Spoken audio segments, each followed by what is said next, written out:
Welcome to Trail Mix, a fresh blend of what's happening at Rowan-Cabarrus Community College and in the world of higher education. It's everything you need to keep you informed, inspired, and as always, navigating forward. Welcome to this episode of Trail Mix. I'm your host, Carter Wingfield, and with me today are Laura Silva and Jeanie Moore. Welcome to the podcast. Thank you, Carter. My name is Laura Silva. I'm the Archive Services Librarian, and I have been here actually 3 years today. Oh, that's awesome. Thank you, Carter. My name is Jeanie Moore. I am a retiree of Rowan-Cabarrus Community College. I started my career here in 1978 and retired in 2014. So I'm very honored to be here to talk about Rowan-Cabarrus Community College. Appreciate both of y'all being here. Fun fact, when I first started in 2013, I was under Jeannie's department. So my first year here was getting to work directly with Jeannie. That was a lot of fun. So welcome both of y'all. We are here today to talk about archive services, but doesn't sound like the most exciting by name. However, don't be offended too much, Laura, by name, but we're going to get into the details of why it's important.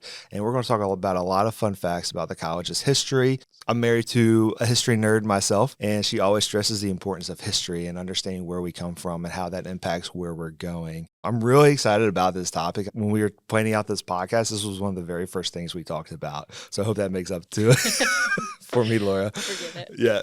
So when you think about archive services and how it is connected to the community college, Laura, can you just kind of provide a quick overview of what archive services is? Sure. So Archive Services is a part of the Academic Programs Department under the library. We preserve things related to the history of the college, all kinds of things, paper, digital items, 3D objects. And it's important for a few reasons. One, I think it really connects students with the history of the school. A lot of times they're only here for maybe 1 or 2 years, so they may not feel as part of the story, but seeing kind of the history and what led to their experiences here can help them feel connected through that whole history. The second reason is that I like to think of it as the institutional memory of the college. So as people come and go, a lot of that knowledge about the history of the school can get lost with them. Yeah. What kind of materials do y'all preserve in the archives? So it really is all kinds of things. More and more digital materials, just as more things are made digitally. I have thousands of photos. I have all of our yearbooks, a lot of paper, a lot of older formats. So I've got open reel, like a silent film. I have Kodak slides. I have floppy disks and Betamax tapes. Nice. Anything you might want to see, we will take it. So I wonder, you mentioned a lot of things are more digital nowadays, but these physical items, do you preserve the physical nature of them or do you convert them to digital? Or For the most part, we preserve them physically. A lot of times we'll create a digital copy that will lessen the amount the original has to be handled and help preserve it longer. But there's a lot of information that isn't always present in a digital copy. So something like what the paper was made out of or how it would have been seen originally. They call that implicit information that is a part of the physical object itself and not necessarily contained in the text.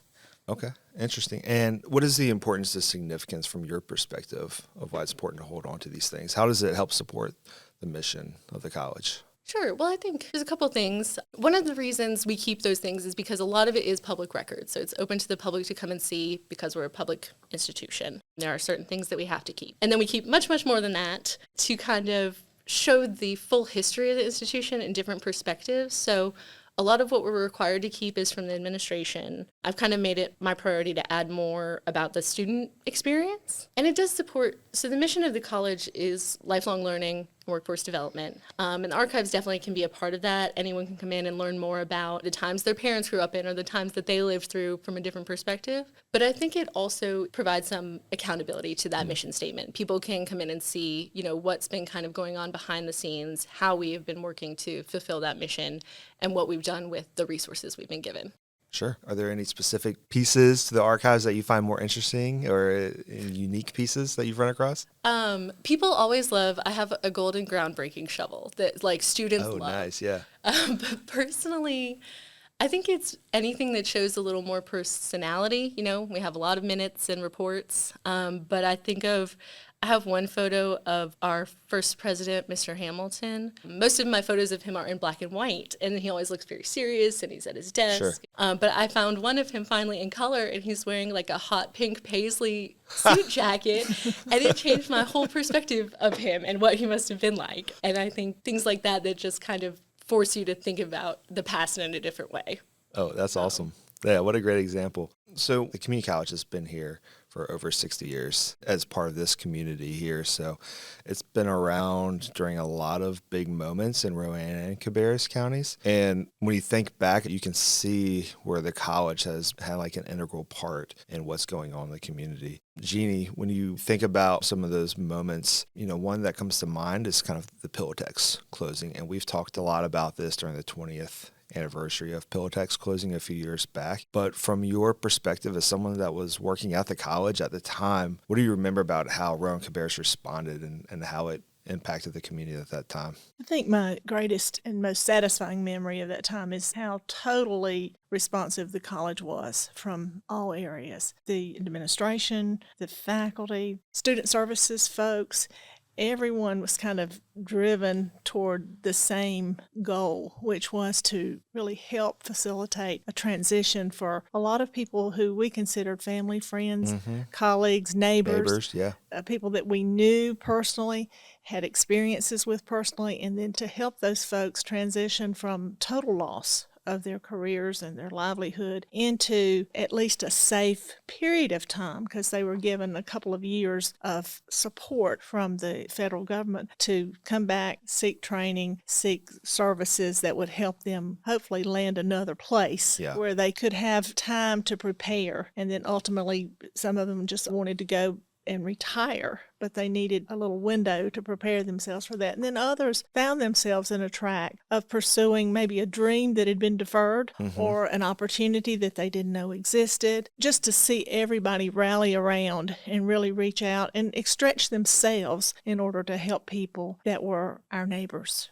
That was really important. And what was your role during the time? At that time, I was primarily working with continuing education, which is what they used to call the non-credit side of the house. But really, there are credits, but they're not necessarily college credits. But folks could get certifications or short-term training that could help them transition into a new job, like nurse aide or EMT or law enforcement training, things like that, or just getting basic skills and then enter a program of study that would lead to some kind of credential. So that was my role. But at the time, the college was really preparing already for record enrollment. We knew that fall was going to be Before the closing? Booming before the closing.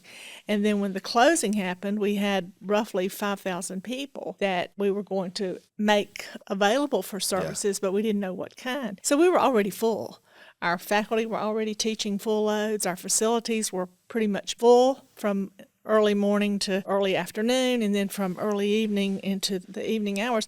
So our primary window for adding was the afternoon. And so our faculty stepped up, took on additional hours. We made classrooms available and transitioned some facilities that hadn't been used for certain kinds of classrooms so that we could bring people in. So it really was a full effort and a challenge. But as I said, our academic programs folks were already packed. The student services folks were already packed.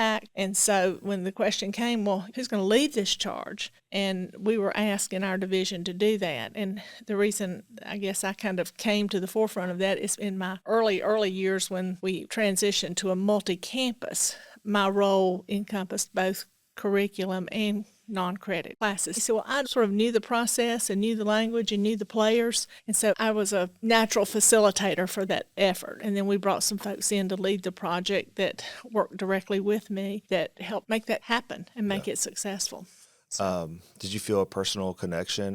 It was kind of fortuitous timing for me because this was in the spring of 2003 when we first became aware that this event was probably going to happen. And I had lost my dad in the fall of 2002. And so my boys were both grown, off in college. And so this gave me a purpose and a calling that I needed to do. I felt like that was why I was here. And even in the information sessions, when we met with the folks, there were a number of people at Cannon Mills or Pillowtex in Kannapolis that we had worked with, providing training programs for their employees, doing the training for their natural fire department on site. So we had done a lot of training for the public safety folks there. We'd worked with their management. We had done lots and lots of things with literacy. We knew the lay of the land and we knew the people. And so what struck me most in those early information sessions is that unless you knew, it was difficult to discern someone who had worked on the floor, something who had been in management, because they all were impacted by the same crisis. And they all had that same demeanor of, what am I going to do now? So, because people were not protected, it affected everybody across the board.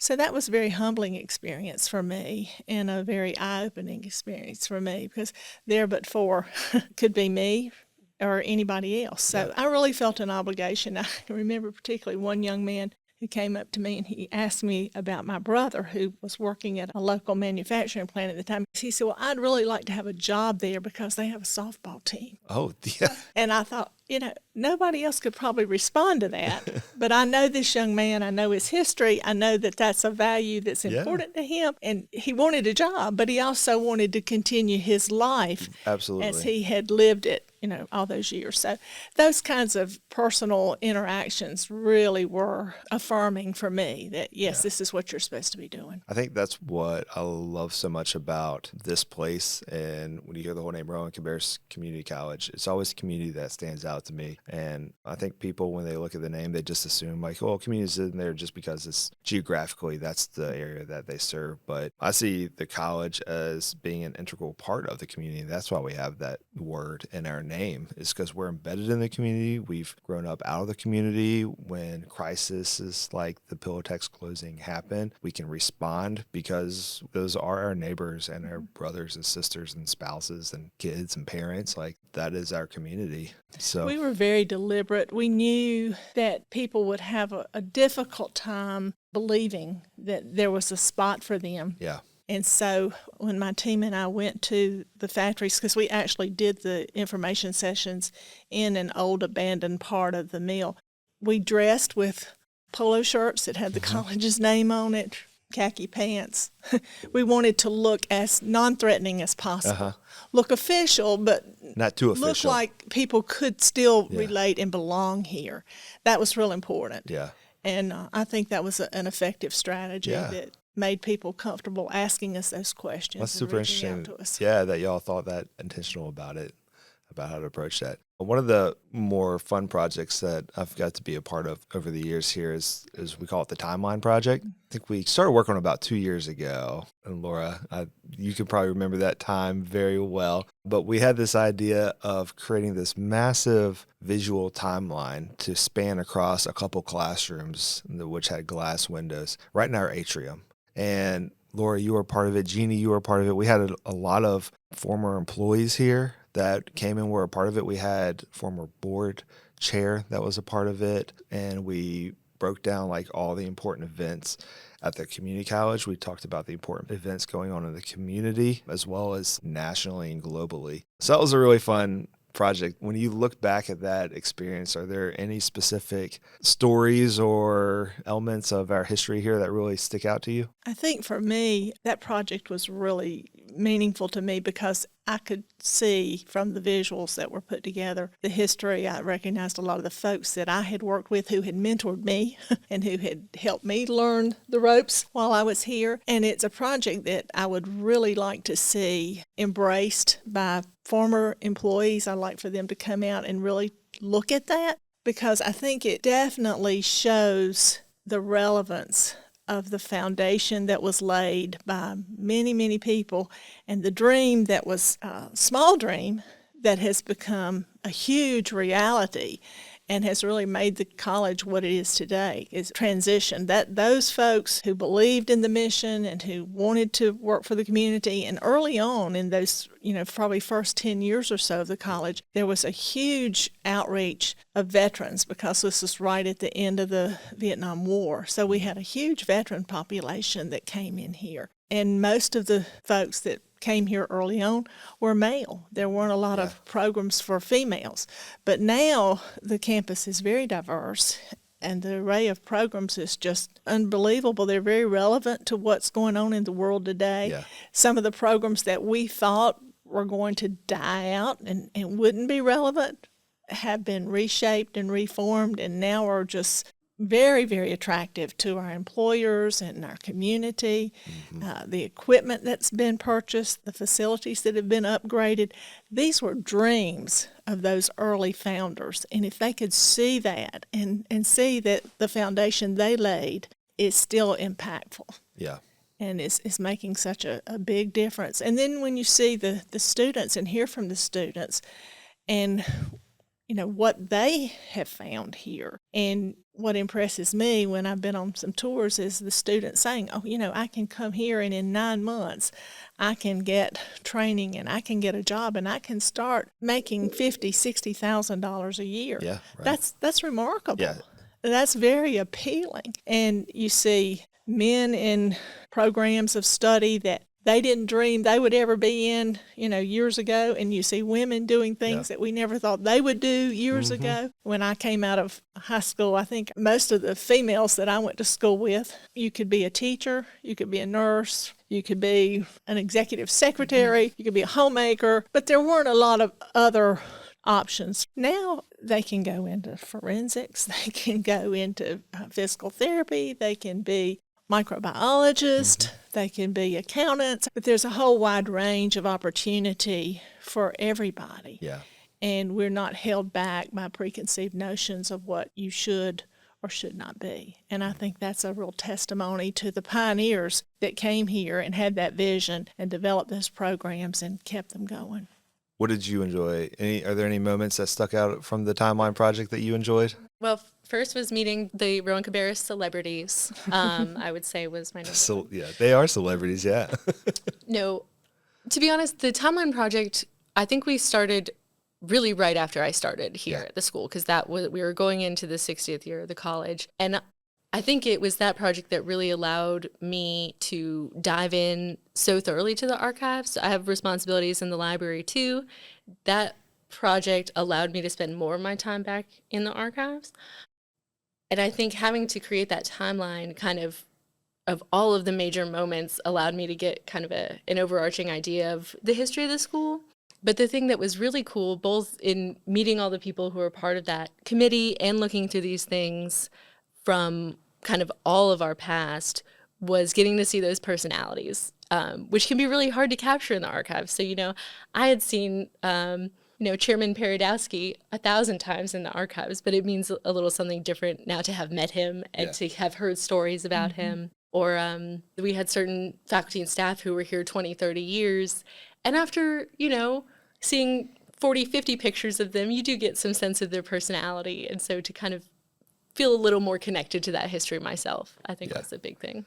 I remember we would get collections of photos from you for different time periods or around different times. And we would be looking at them on my computer, and there'd be somebody in my office, and they would instantly be like, oh, I remember so-and-so, or I know exactly who that is. So, yeah, I think everybody really enjoyed working on that, really enjoyed kind of being a part of that project. One of the fun little facts about that Timeline Project is if you go look at it in person, we did incorporate global events like the Challenger explosion. Pillowtex is obviously on there.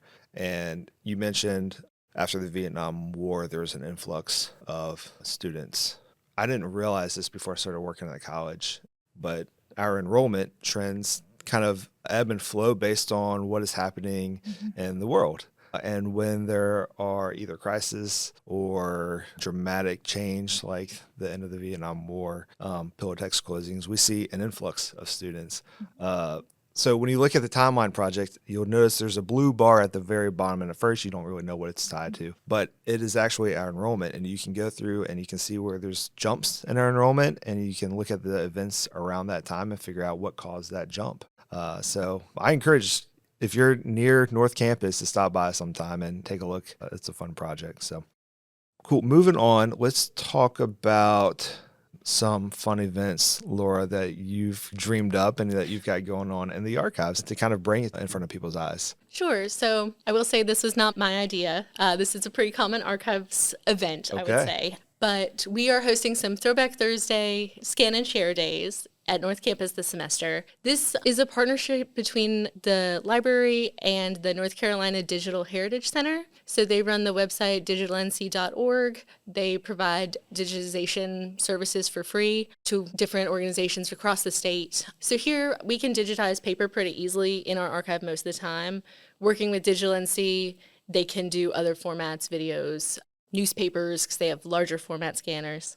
So it began as a partnership with the Digital Heritage Center. We had a couple days in the fall, and now we've got the spring semester. So the next one will be on Thursday, April 23rd. But those are days when people can come in with a few things for us to scan and add to our digital archives. So if you have many, please reach out and we'll schedule a time for you to come in just so we can get through it all. But people are welcome to bring in really anything. I would say, papers and photos are most popular, but if you have a graduation cap or a class jacket, which we used to have, I would be happy to take pictures of those as well, even though we can't scan them in the traditional sense. The only things we generally don't want people to bring in would be anything that is like moldy, dirty, has book bugs, wet.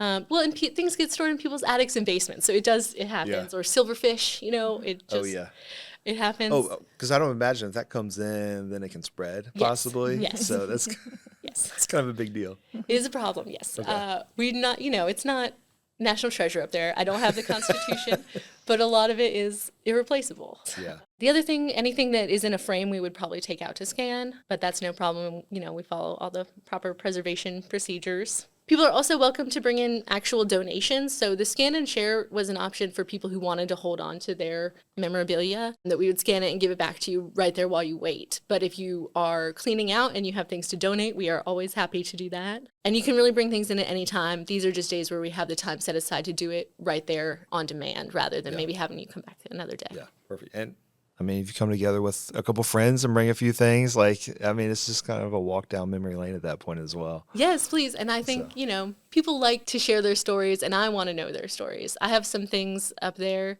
I couldn't tell you where they came from or who put them there. I have a naval sextant, which is kind of like a compass, wayfinding, like on a boat. I don't know where that came from. That's that gold piece? Yeah. Yeah, you've pulled it out before. It's a pretty cool piece. It's really cool. But yeah, I don't know. What's the story behind it? Yeah, the history. Yeah, that's where I think it is real important for former employees or alumni of the school to come share their stories with us and help us fill in some of these blanks on these mysteries that we have. So along those lines, why do you feel like the archive services, the history of the college, is important for today's students and employees? Well, I think there's a few reasons, but I think the biggest one is just to have a better understanding of what is happening around you. Like we've talked about, the college is always responding to what's happening in the community. And so community history has shaped the college, and the college history has shaped the community. And all of that has led to the programs and the opportunities that students have now. I like to joke that sometimes when students say, why is it like this? The archives can sometimes answer that question. And I think also for faculty and staff, we can look back and see what's been done in the past, what strategies have worked really well in situations, and what we might do a little differently next time, or how we might adapt some of what we've done for the next generation of students. Yeah, there's very few people in Rowan County who have not been touched by the college. My husband says very frequently, he'll say, if you read the obituaries, he said almost everybody that's in the obituaries has either graduated from Rowan-Cabarrus Community College or they've taken a class there, and it's important enough that it's mentioned as a part of their life's history and their life story. And that's true.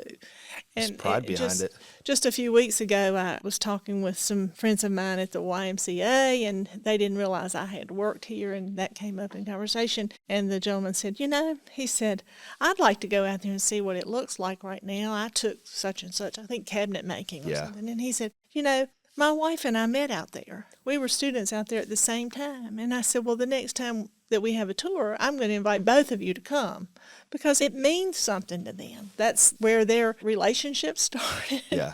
And they have a lot of history there. And I think both of them would be really pleased to see what this college looks like now. Yeah. So I run into that, just always. People are saying, oh, I went to school there, or my son went to school there, or my grandfather went to school there, or my mother went to school there. So it is an institution that touches the lives of many more people than even those of us who work here realize. Yeah.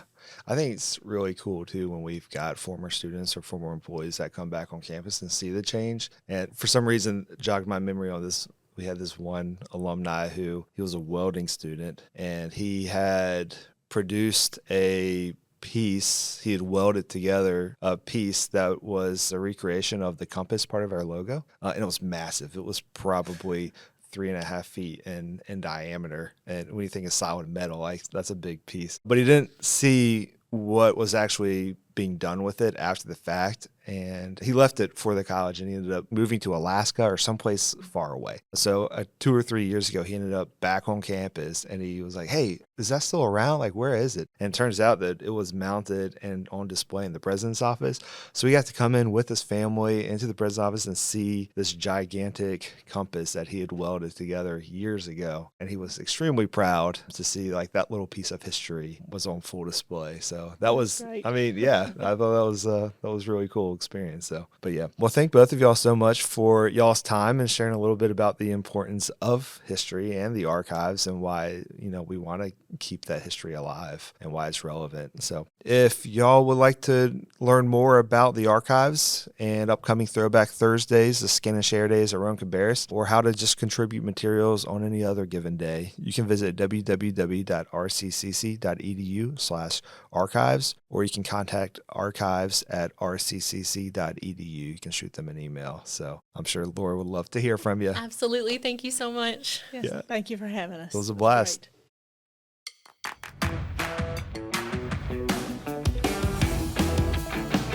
Thanks for listening to Trail Mix. For more stories, updates, and to learn more about how Rowan-Cabarrus Community College can help you navigate forward, visit us at www.rccc.edu.